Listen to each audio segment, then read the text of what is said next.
1899. Britain had the most powerful army on Earth.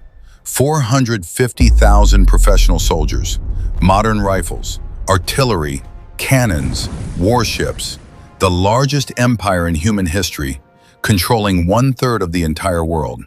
Their enemy? Farmers. Men who had never attended a military academy.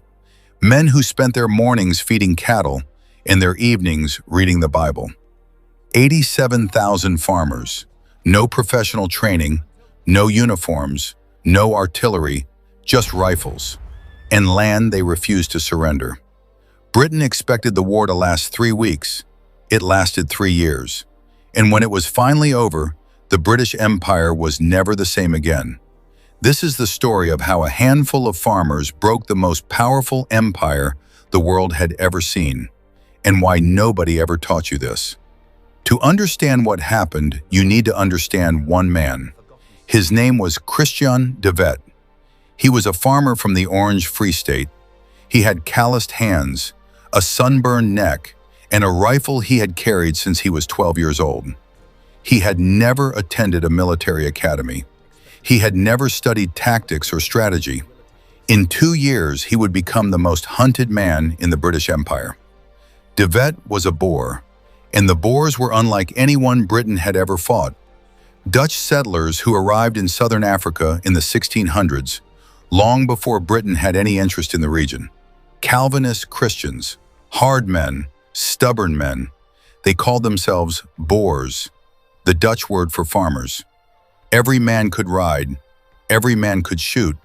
Generations of hunting across thousands of miles of African wilderness had made them the finest natural marksmen on the continent.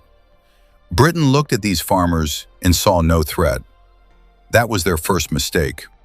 For most of the 1800s, Britain had largely ignored the Boer republics. Then, in 1886, gold. The largest deposits ever discovered on Earth, sitting directly underneath Boer farmland. Within months, British miners flooded in. British politicians talked about protecting British interests.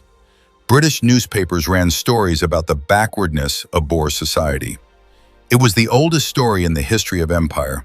Someone finds something valuable. Someone more powerful decides they want it. Boer President Paul Kruger was 74 years old. He had farmed this land his entire life, buried his family in it, fought for it. When Britain delivered its ultimatum in October 1899, disarm, accept British authority, or face war, Kruger did not hesitate. He declared war first. But here is what nobody in London understood yet.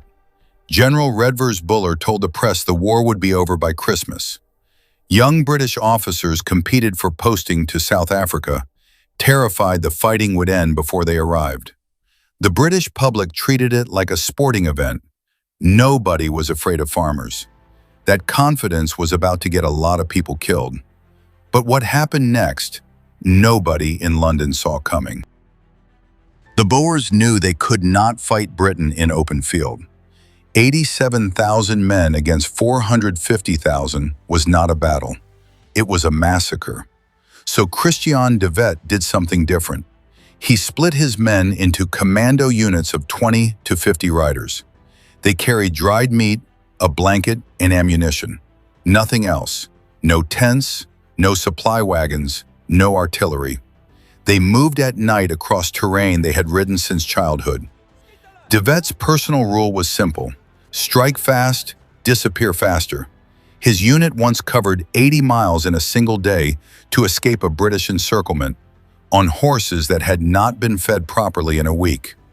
A British colonel who chased him for months later wrote in his diary, "De Vet is not a general, he is a ghost."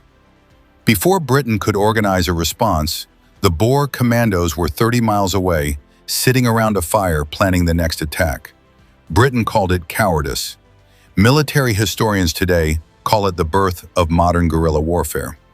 Within the first 3 months, the Boers had surrounded 3 separate British garrisons simultaneously: Ladysmith, Kimberley, Mafeking. 3 British towns, 3 British armies, all trapped.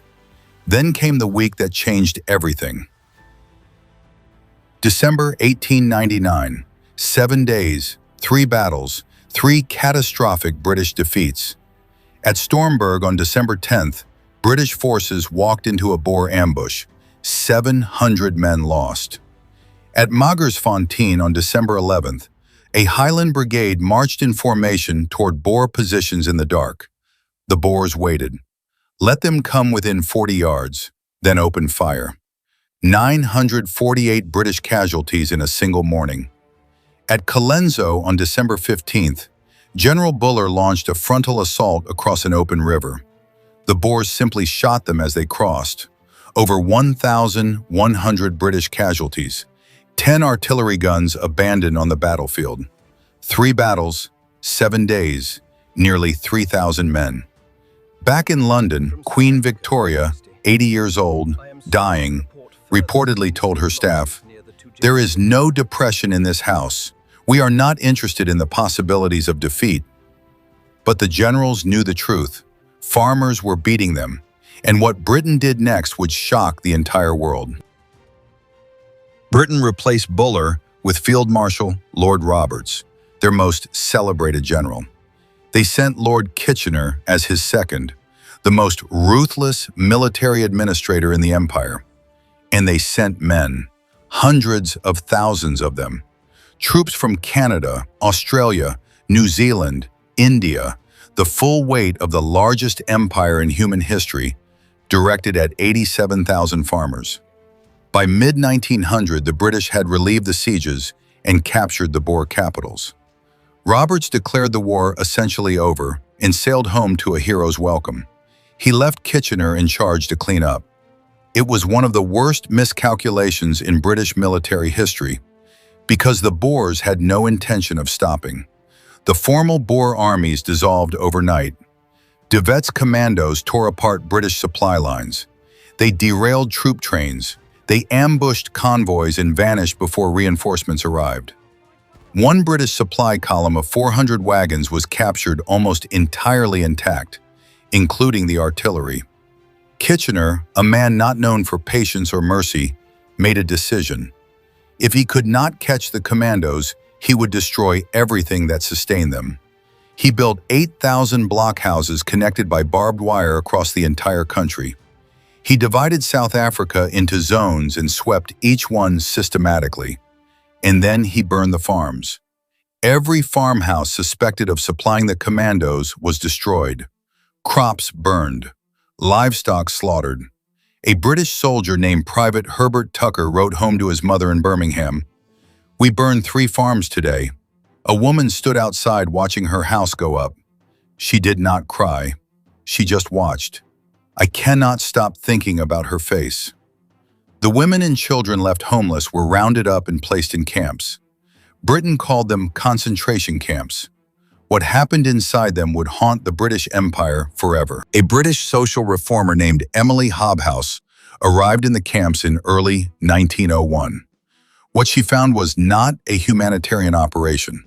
She wrote about a 7-year-old girl named Lizzie Van Zyl, severely malnourished, too weak to sit up, lying on a bare mat in a tent shared with 11 other people. Lizzie died 3 days after Hobhouse visited. She was not an exception. She was the rule. Typhoid, measles, dysentery, inadequate rations, almost no medicine. Hobhouse returned to London and presented her report to Parliament. The government tried to discredit her, but the numbers could not be hidden. 26,000 Boer civilians died in the camps.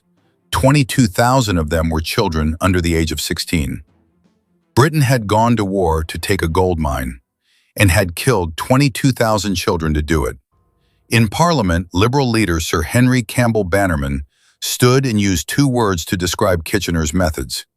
Methods of barbarism. Those 2 words echoed around the world. But even then, the farmers did not surrender. By 1902, the Boer commandos were exhausted. Their farms were ash. Their children were in graves. Their horses were dying. But they had never been defeated in open battle. Not once. They signed the Treaty of Vereeniging on May 31, 1902. Now look at what that victory actually cost Britain. 450,000 soldiers deployed, the largest army Britain had ever sent anywhere on Earth. 22,000 British soldiers dead, most from disease, not bullets.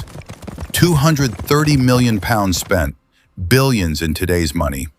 3 years of war against 87,000 farmers.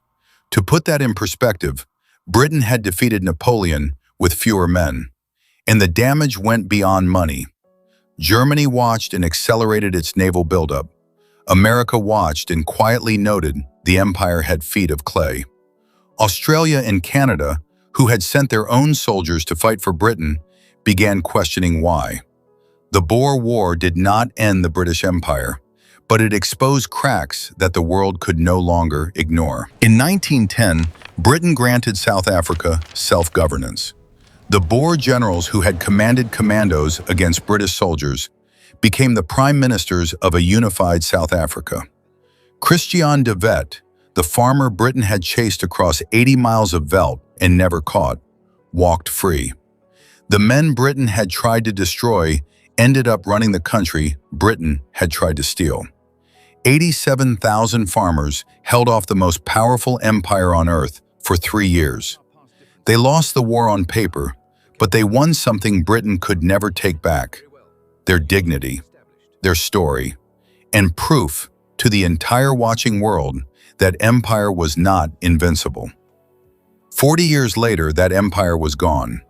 If this story surprised you, drop a comment below and subscribe, because the history they didn't teach you is just getting started. Please like and subscribe video, because we tell the truth that nobody want that you know.